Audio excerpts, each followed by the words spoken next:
I know what you're thinking. Is this the booth, drafting the circuits, three-way theater, or the Kevin Jackson show? Well, to tell you the truth, in all this excitement, I kinda lost track myself here on Hoobazoo.com. So, do you feel lucky, punk?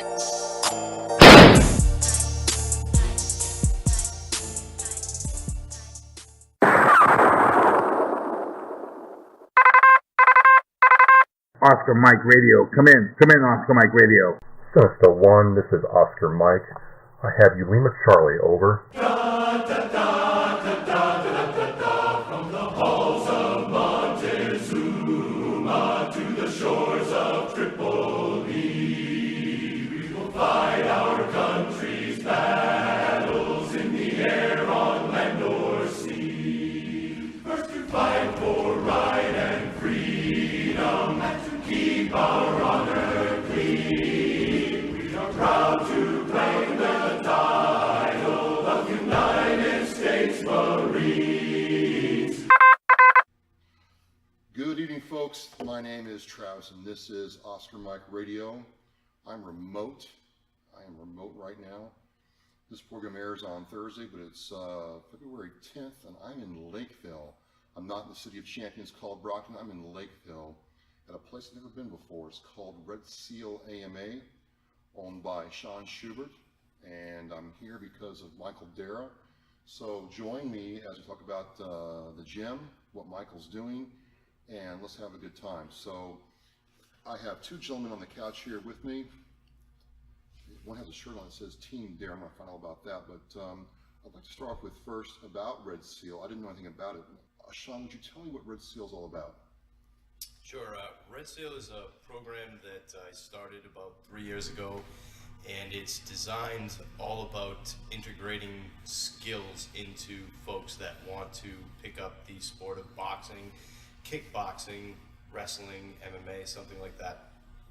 What we do is basically teach guys how to, in essence, play the game, how to scrimmage. And in our gym, we use fighting, but you could use a hockey team, a soccer team, a baseball team, and you let the guys play the game. You give them the basic outline of how the game works, and then we start to kind of incorporate skills that they have naturally and play on some of the other things that they're having trouble with. So we take their natural abilities and we help them grow and thrive on them and point them in the right direction in the areas that they need work on. So it's kind of a personalized program. Although everybody comes in and trains together, it's really individually a growth in yourself with some of these things that you come in, you say, oh, I never did any boxing before. Well, here's the rules. You punch in the head, you punch in the body. You're not allowed to punch below the belt. You're only allowed to use your hands. So let's move around a little bit. You try and get me, I'll try and get you. And then we start to play in that sport of boxing. And from there, they start to get comfortable, see what things are natural for them, what things they need to work on, and then we can start to move into some practices and different training phases. So that's a really unique individual perspective on this. And I notice you have a TeamDarrah shirt on. So I'm sitting here, Michael Darrah sitting next to you. And, you know, Mike, I got to tell you, from just a layman's observation, you don't strike me as the prototypical MMA boxer kind of guy. How did you get involved with this? I did some mixed martial arts years and years ago, like right after the military, but kind of got lazy with work and stuff. And a couple of months ago, I had some family issues with my wife's cousin. He basically thinks he's a boxer because he started boxing a few months ago, and he's had a couple fights that he's lost. And then he decided to basically call me out when I had nothing to do with the situation. But since he was mad at my wife, he decided to call me out. So basically what had happened. So he got mad at the fact that my wife was speaking some truth about him, and he can't handle it. So he got mad, and my wife was threatened by somebody, either him or someone else. So then I went technically just after him. I was going after him. And he said he wouldn't fight me on the street. So he said, you know, box me. So it took a little bit. I was like, box me? I'm 300 pounds at the time, 297 pounds, 6'1". You know, I was just had a motorcycle accident. I really wasn't ready to be fighting. Street fight, yeah. You know, I'll tackle him, take him to the ground. You know, Right. But boxing, he said, box me. And I said, I don't know how to box. And he kept saying it, and I kind of figured the only way I was going to get this kid, because he was going to hide in his house some more, was I was going to step to say yes. So I said, okay, yeah, I'll box you. So now, are you boxing this guy next Saturday? Or? Yep, I'm boxing him next Saturday. I had no boxing skills up to that point. He could street fight. I called a friend of mine, Gerald Schiffoni, that I knew was a Golden Gloves boxer, and was pretty serious into boxing and went pro. So I called him that day, and he's not a huge fan of the kid I'm fighting either. So I said, hey, train me. He laughed at me. He goes, train you? He goes, dude, you got to lose weight. I said, all right. I said, I'm down. He goes, you are? I said, yeah, give me a meal schedule. He's like, you sure? I go, yeah, I do. Give me a meal schedule. Tell me what I do. I'll be there. Tell me when I gotta be there. He laughs. He goes, you're crazy. He goes, you're absolutely fucking crazy. He goes, but cool. So let me get this straight. You were in the military. What branch? I was in the Army. Okay, Army. What did you do in the Army? I was an airborne Army Ranger. Ooh, so almost as good in the Marine Corps. Only if you tell me you were a grunt in the Marine Corps. Well, I was not a grunt. I was an air winger. So much respect. So you get out of the Army, and it's a couple months ago, and this guy calls you out. It's a family thing, and you're like, forget that. I'll take you up on it. And you call him out. He calls you out, but you've called him out to fight in a very public event. Now, where's this fight taking place? The West Warwick Civic Center.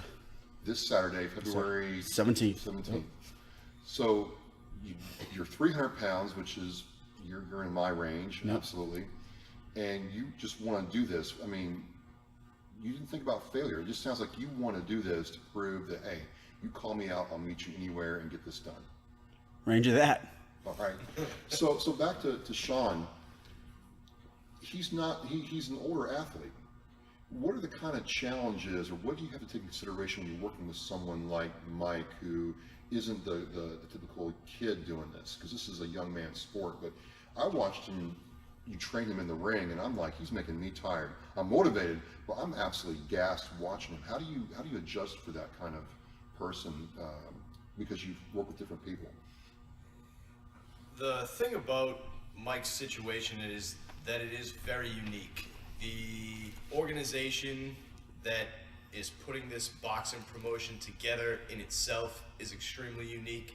They have their own little thing going on. They swing it as Jerry Springer meets WWF meets boxing, and that's how they're kind of promoting this thing. And they're sanctioned. They're giving these guys an opportunity to fight on a platform of status in a respectable arena with respectable people that are officiating and making sure everything weighs in properly. So already you're taking a guy that has zero experience, zero time to train, and you're putting him into one of the more professional boxing promotions or type of promotions that could be run. So the biggest thing was time. Because of the unique situation with the family, the drama, the Jerry Springer MTV type of feel that this boxing promotion has anyways, when I did reach out to Mike and offer to train him, he was very standoffish, didn't quite know if he could trust me, so on and so forth. So after a little bit of research, talking to some guys, finally get him to come in and start working with me. Now the first thing I see is that we're pressed for time. How many weeks do we have to get you ready? We're not going to turn him into the world's greatest boxing champion in 4 weeks.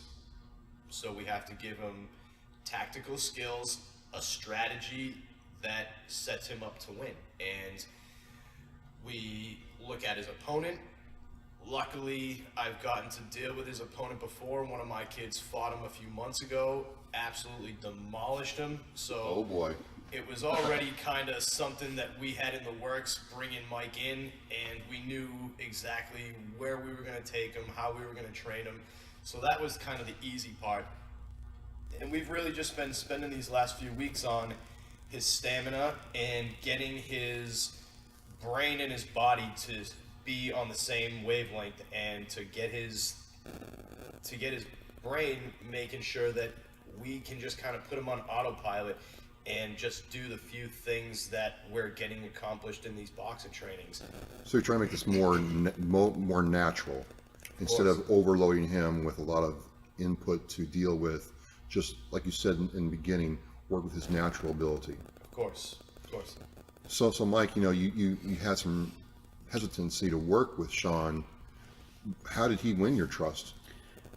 You know what? Like Shaun said, I did some research. Like in the very beginning, this started December 7th. Started running, lost a lot of weight and stuff, and I had people coming out of the woodwork, like fake Facebook accounts, being like, "Hey, come train at this gym. Come down to Providence at this gym. Come here." And I'm like, no. And the kid I started working with at first was like, don't never trust anybody. Don't go into gyms. And Shaun reached out to me, and he was dead serious. He goes, "Listen," he goes, you don't like this kid. We don't like this kid. My guy smashed him the last time. And he goes, the kid kept talking. He goes, "And I'd like to train you." And just looked for people. Like we had a lot of mutual friends on Facebook, and some of the guys I ride with, I'd ask them about them, other people, and just kept giving me real good reviews. And finally one day I just said, screw it. I said to Gerald, my buddy Gerald was helping me train at the time, and I was like, let's just go down there. And he said, all right. He goes, this day we'll go down. We went down, and I instantly found love with the way he trains, like the tactics wise, like you said, like that. He brings more of an animal out of me, and it's more. He's analytical to the point where he he explains, shows, and does. You know what I mean? To the point where that's how I learn too. We'll go over it for a second, I can do it, and then I pick up well. I listen very well, so the way he teaches is just so much easier. And he said the kid's an amazing trainer. You know what I mean? He works with what he's got. And so Shaun, what do you see in Michael for a guy his age? Because a lot of people probably wouldn't touch a guy his age, except to take his money. No, seriously. The kid's not even taking my money. Like I tried. He just wants to train me. That's the craziest thing about it. Well, it's very interesting. So, from a base level, I mean, I don't know how you evaluate fighters, but what do you see in Michael? It's his determination and his will to be successful. He knows that he has a lot of work to do. He doesn't come in here thinking that he knows it all, thinking that he's a tough guy, thinking that he will power through it, or that his military background is going to carry him so far, X, Y, and Z. He comes in here with an open mind, and he comes in here often, and that's the biggest thing. I obviously need to do this and make money. This is all I do for work, so this is my business. This is my, this is my bread and butter. Of course, I want to do it and make a living at it, but when I have a guy that tells me I want to fight, I'm going to come in, I'm going to train, I'm going to listen to you. When I say write me a meal plan or write me a schedule that says this is what I've been eating, what time I've been eating it, this is the exercise I've been doing, what time I've been doing it, and the guy gives it to you the next day, he's serious. And those are the types of guys that I like to work with in general.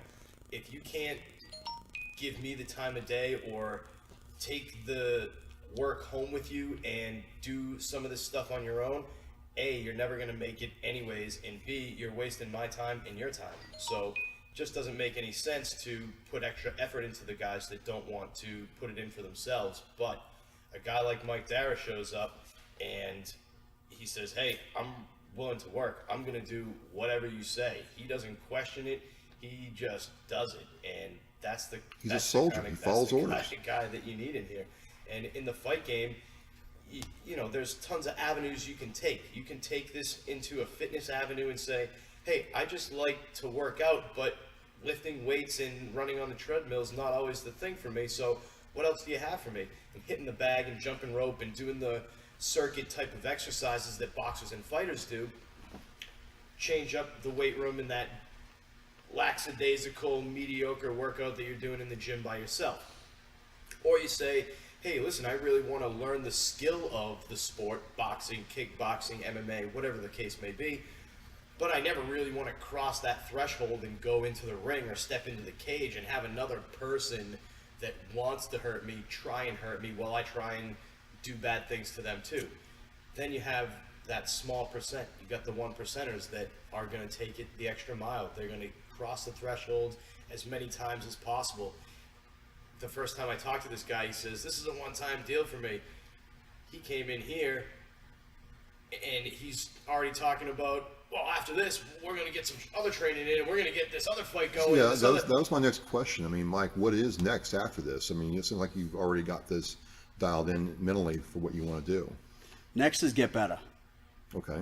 Next is Next is work more on being a boxer and a kickboxer, not just taking on this one fight.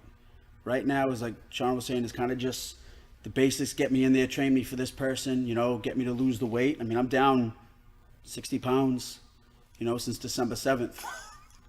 And, it's been, I hit a plateau. Like Shaun said, give me your meal plan, give me what you do. I gave it to him. Kid went right back in the back and wrote me up a meal plan, changed it up. He wanted me to eat more at this time, and I was cutting weight out. And as much as I was like, oh man, I can't eat more, or I can't eat at 4 a.m. like he's telling me to do, I did it. Because I want to be the best at this. I'm not going to take a challenge I don't think I can win, or die trying to win. So at this point, it's, add this on. Now I'm doing X amount of miles in the morning on the bike. I'm doing 2 a days, just because Shaun told me to do that. So what's your family see that you're doing this? I mean, they've obviously seen a change in you. They've obviously seen that you put a lot of effort into this. What's this done for them? Pissed my wife off. No, really though. I mean, besides taking away from, because I spend a lot of time doing it. Right now, it's it's gym, work overtime, and gym. But besides that, my wife has seen, like I'm a combat vet, just like most of us are at this point, and suffer from all the acronyms and all that stuff, and met all the medications and everything. And I've always, you balance out for a little bit of medication, then you don't, then you do. But my wife said to me, like for one of the last shows, she said, this is the most focused and happiest I've seen you in a long time. She goes, not just that you look good, that you lost your weight, and that you're working hard, and the focus that I'm attracted to, the point that I'm happy. She said, you know what? And I've gone through some things during this last couple of months that, might have broke me before, but with the help of the boxing and, instructors come in here, so I talking to Shaun training, I might say something, and Shaun's basically just like, shut up and let's go, because, and that takes my mind out of things. And it's made me a better person. It's fun to get punched in the face once in a while. So, but you're not fighting these battles alone. That's what a lot of guys get into. Yeah. They get in that rut and they can't get out of it because they get alone, they feel alone, and they are alone. You reached out for help, you took the help, and you went with it. And your wife sees that. She might be pissed, but your wife isn't pissed at you. Exactly. It's part of marriage, man. Well, exactly. I mean, God love them.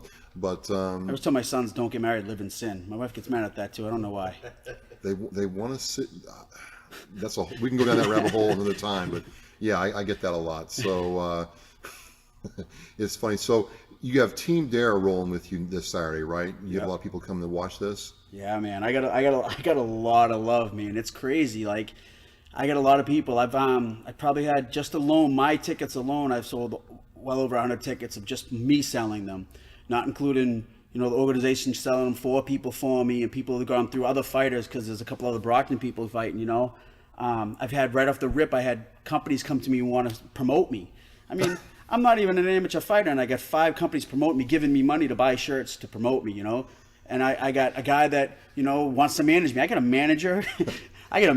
I have promotions. I've never even fought before.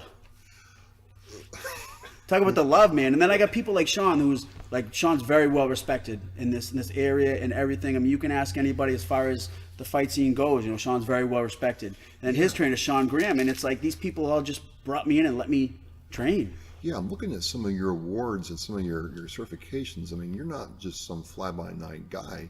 You've had a lot of experience doing this with the open hand, the knife fighting, which you don't see a whole lot anymore. I mean, how did you get started in this? Started in traditional martial arts when I was 6. And I was doing the Kempo thing, the Hi-Yak karate, running around in my costume, my pajamas, and my belt, and my patches. And, it was good as a kid. I grew up in a military-style organization that I ended up getting a couple of black belts in. Moved through my 20s, and in the early 90s, the MMA scene started to really break, and everybody hit the craze, with the UFC coming out, and this style versus that style, grappling's hitting the scene, all this stuff. And I was always into it. I was always into fighting. I was always into, even when I was playing other sports, I was the guy that the coach had to grab by the collar and make sure I didn't run out there and start fighting. Or, when I was older in high school, I was the goon that they'd send out and, hey, go pick out number 35 and make sure you grab him and, don't let him do X, Y, and Z. And, I'm the guy that they'd send out to shadow people and so on and so forth. So it was always kind of my role as a kid growing up. And then I was cooking for a living and bouncing on the side and bartending and just living that kind of lifestyle of like shaking things down, bouncing in Boston, bouncing in around the places in Bridgewater, and doing martial arts. The guy that I had originally opened my first martial arts school with about 6 years ago. We're going on 6 years in September. So I opened my first karate school in September about 6 years ago, and just kind of hit the ground running. I was doing both, working in the bars and bouncing, running the karate school at night, and that guy actually ended up suffering from his demons and committed suicide, and that kind of left me holding the bag, and I had some choices to make, and I kind of hit my fork in the road and picked a direction, and I've just been going ever since. And I've traveled all over the place. I've been cross country doing boxing and kickboxing, cornering different guys like that. I've been to Thailand to do knife camps. I'm with one of the world leaders in the blade fighting organization called AMOC. I do a ground system called PCS-5 that's all blade based, and that's just always been a part of me. My background's always been that self-defense, street fighting, tactical fighting, blade work, stick work, gun defense, all that type of mugging and anti-bullying and all that type of stuff. The sport fighting was something that I kind of picked up later on, and I just liked that I could sign up for a fight and go fight somebody and not have to deal with police or paperwork or, all that stuff that comes with bouncing and, oh, listen, you beat this guy up, so now go hide in the back so that when everybody comes and, you know what I mean? They, in that type of world, they protect their own. And, I've come from, Department of Youth Services, and I did all that stuff, and this is just home for me now. And the combat sports is a great activity, great outlet, but my passion is for sure getting people to be able to defend themselves properly. So, over time, I mean, some of your fighters, maybe some of your students may become family. This, like you alluded to earlier, Michael, is a family affair. You got a lot of people coming out to support you. My producer, Keith Hayes with Sinister One Productions, like, you got to talk to this guy. What's it going to be like? Because I don't like to think of failure as a Marine, and neither does the Rangers, because I met a couple of them. You guys are crazy. When you pace this guy, I mean, that's gonna feel good Saturday night. Oh, I can't wait, man. I'm pumped. I'm pumped. I'm pumped to get in there, man. And it's like it's the butterflies, but it's the good butterflies at this point. Like, I just can't. It's been a long time coming, and I know I put the work in. And I know. You didn't cheat. You didn't take a day off. It sounds like you ground the whole entire time. No, man. I had a torn ACL when I started. Torn ACL, I wrapped it in a wrap, and I just went to, they're taking 9-10 milliliters of stuff out of my knee because it was messed up, because it was literally 3 weeks after my motorcycle accident. Well, what do you ride, or what did you ride? I was riding a GSXR, but I'm looking at a Harley right now. Well, we gotta go riding sometime. Absolutely. Shaun too. Shaun got a bike too. All right, great. Yeah, I love it. It's my therapy. And speaking of therapy, Shaun, and Michael too. I mean, a lot of people I know, a lot of my brothers and sisters, are on those drugs to deal with their demons, and they never really get off of them. And I found there's all kinds of things that they'll try. Like, he tried, your style of training and instruction, and it worked for him. And someone tries horse therapy, or has a dog, or has yoga or breathing, and it works for them because they were willing to listen and willing to get out of their comfort zone a little bit and try something different. The same common theme is the same thing. When they start doing this, they don't need the pills as much, and they live a better life. So I guess my last question as we kind of wrap this down is, what's it been like for you to see him change? Shaun and Mike, how do you feel you've changed before this even throws down Saturday? Either one of you take it. Me, I've changed. I've, not by doctor's orders, but I've cut my medicine in more than half. And the only reason I take some of the medicine now is, I think, just to keep it going, because I don't want to see how I feel coming off it totally, but I've cut it back. And in the past, I've cut it back before just because I didn't want to take it anymore. because and then there's been times that I wasn't on medicine and stuff, but I found the way that it works for me is I go through therapy and I go to see a psychiatrist. They put me on sleep meds and all that stuff, for nightmares and all that, all those happy horse things. But other than that, man, like the meds aren't doing it for me. Like the other day I said to my wife, I go, I don't think I've taken my meds in like 3 days. And normally, like, you get in your head and you think about it. I mean, I'm not anything serious anymore anyhow, because I kind of cut out everything serious after I had a medical medicine issue, like, you know what I mean? So I really don't even take my meds that much anymore. I kind of just take them, I think, every couple of days lately, just keep them in my system at this point. Just, no, you're not the first guy or girl who's told me that. Yeah, and they have to, because at this point, if I do stop taking them and they were to test me that at the VA and it wasn't in my system, even something as simple as like different NSAIDs and stuff like that, they won't give them to you anymore. So maybe someday down the road something happens, I need them, whatever. But right now, this is more my therapy and more my medication. Like, I came here not so long ago and I was real upset about things, like I said to Shaun, and by the time leaving, I feel better. I look forward to it. Like Shaun said about going to lift weights. I go lift weights, so you go, oh man, I got to go lift now. But here I'm like, oh man, I got to go get punched in the face. Like, it's crazy to think that, you know what I mean? And it's awesome. It's like, to have the caliber of the people teaching me right now and just being there for me to train me, is just knowing that people have that, how can I put it? Support, man. Yeah, there's just the support. The support's crazy, man. Like a lot of people, like I said, Shaun, I didn't know from a hole in the wall. I mean, sure, Shaun wants to bring a belt back to his gym, but it's not just that either. You know what I'm saying? He legitimately, he's like, be here tomorrow. Right. Be here tomorrow. And I know I feel bad. Like, even if I had an excuse for him, he'd probably be like, be here tomorrow. You know what I mean? So it's just really good. Like, it's done so much for me mentally, not just physically, mentally. And I definitely stay on top of it again just to get better. So Shaun, where he talked about here, where is here for people who are listening to this and want to reach out to you or get in touch with Red Seal? We're based in Lakeville, Massachusetts, on Route 44, and a lot of people that are from the area get freaked out. They think Lakeville, I'm going to be out near a farm in the woods somewhere.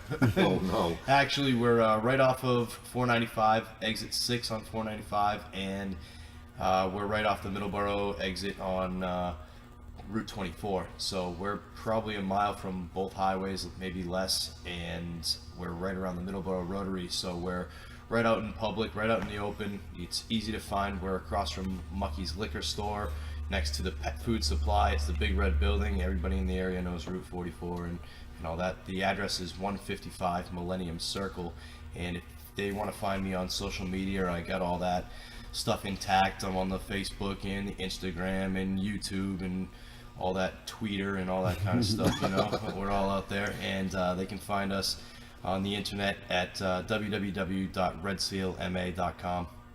Awesome. So, as we go into Saturday, what do you think of your student? What do you think of your fighter here? He's ready to go. I tell this to all the guys and girls that I put in the ring and offer to let them do fights and that type of thing. And it's very clear to them that if they weren't ready, I wouldn't sign off on it. I'd never send somebody into the lion's den and not be ready to hunt the lion, you know what I mean? And that's what we're here to do. We're going to take that guy and we're going to put him in his place and let him know that Mike Darrah's been training and where he's been training. Well, gentlemen, I mean, this is great. I'm going to try to get down there myself next Saturday to check this out. But for those of you listening, if you want to check the podcast out, if you're listening to it, you know that it's on February 15th, 8 p.m. at OscarMikeRadio.com. It'll also be on SoundCloud and YouTube, and then the Monday replay on Facebook Live. I might do it for Friday though, so everybody can listen and check it out.